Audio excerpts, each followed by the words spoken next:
everyone, welcome back to another card making tutorial. I am so excited to show you this project today because it is my favorite style, which is very bold and vibrant colors. There's a lot of ink blending, coloring, and we're making a light up card today as well. So let's get right into it. I'll start by stamping some images. This is a stamp set I'm using today and it has a lot of gemstones in it. I did also clear heat emboss after stamping as well, since we'll be doing some watercoloring. Then I used my trimmer to cut the watercolor panel at an angle. Next we're gonna do some die cutting. I used a bunch of sizes from 2 sets of dies from Spellbinders. When I stamped the images, I did use these dies to trace circles onto my watercolor panel so that I know where to stamp. And then I erased all the pencil marks. I did also emboss the top panel with a next level gemstone embossing folder. This panel was the one that we trimmed off earlier in the video. Now it's time for some ink blending. I haven't used my distress inks in a while, and this is the perfect opportunity to create a very vibrant and bold background. My favorite is rainbow colors, so I'll be using those today. I started blending with different shades of blues, then I worked towards the reds and oranges, and then finally move on to some yellow and greens. Ink blending typically takes a long time, but I decided to keep the entire process in this video because I use so many different colors. If you're interested in the colors I use at a particular step, you can always pause the video and zoom in to see the name of the colors.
So here's the final ink blended piece.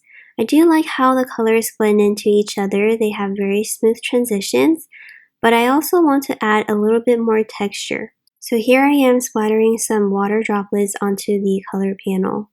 You can let it sit for 20 to 30 seconds and then soak up the excess water with a paper towel. Because distress inks are reactive with water, you end up with this really cool effect, and I think it just adds the right amount of interest to your background. Now we can watercolor the focal images, which are the diamonds and gems we stamped earlier. I'm using the ZIG Clean Color Real Brush pens for today's coloring. Typically when I watercolor, I like to wet the surface with my water brush, just plain old water. But since we're coloring very small areas today, you can totally skip this step. I'm also not very concerned with the coloring techniques or the light source. Basically what I want is just laying down a bunch of colors, which this set has. This set has 80 colors to choose from, and basically just alternating different shades in between each area. I'll put on some music so you can enjoy the whole coloring process. If you are interested in the colors I use, I'll also list them in the description box.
After I finished watercoloring the gemstones, I decided to also add some color to the backgrounds of the circles. I do think the white backgrounds look very good as well. It's just a different type of look.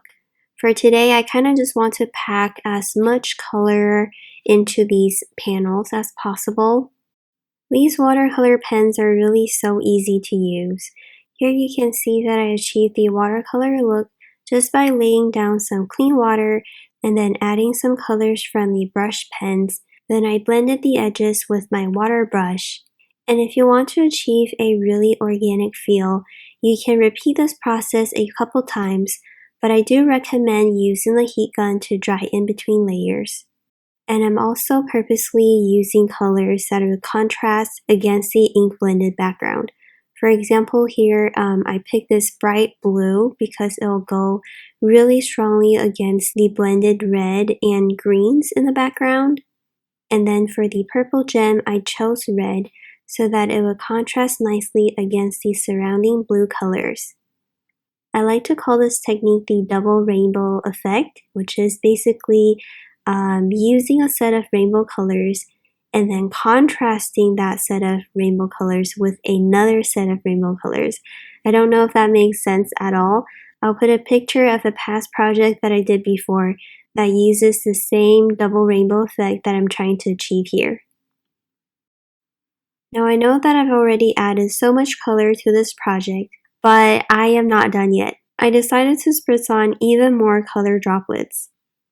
After covering the main images with some masking paper, I'm putting the die cut circles into my splatter box. Then I press my distress ink onto an acrylic block. This way I can use a damp water brush to pick up the colors and splatter over the die cut piece. I only did this step to the 3 larger circles. For the other 2, I thought they were too tiny to kind of see the difference, but I did decide to add on white paint splatters to all of the panels. The step is essentially the same, except you are going to use white acrylic paint this time.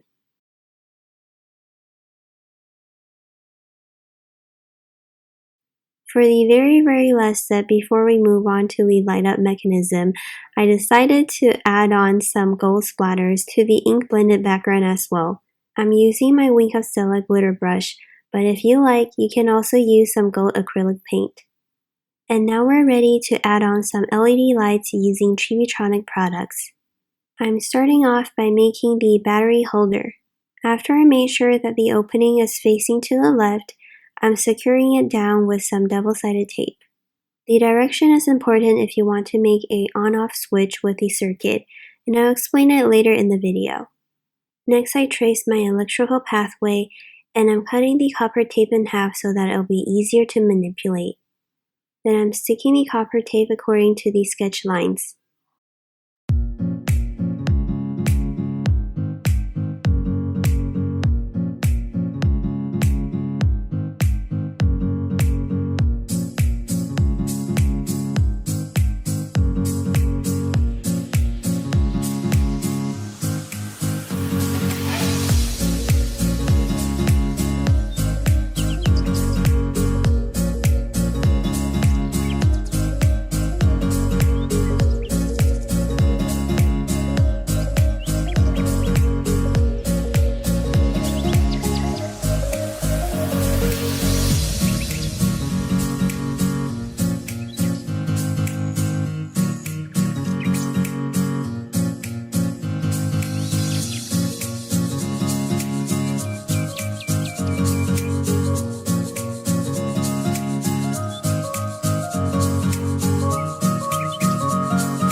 Here's what the completed circuit looks like. Once you make sure that the circuit works properly, you can then start to assemble all of the pieces together. I'm doubling up the foam tape so that it'll be higher than the battery thickness. This way you'll have to press down slightly to activate the circuit. Remember in the beginning of the video, I made sure that the opening of the battery holder is facing to the left, and that's because I want to insert a little piece of paper here as a circuit stopper. When it's inserted, it'll block the contact on one side of the copper tape to the battery so that basically the circuit is incomplete. You can use this little switch to ensure that during mailing or when you are storing this card away, that the circuit doesn't drain all of the battery's power. Lastly, I added some gold foil die cuts and some cinnamon strips to complete the card. And that is the whole project for today. Thank you so much for watching this tutorial. I hope I've inspired you to make something sparkly and shiny. And if you enjoyed this very colorful rainbow project, I would love to know in the comments below. Thanks so much for stopping by, and I'll see you in the next video. Bye!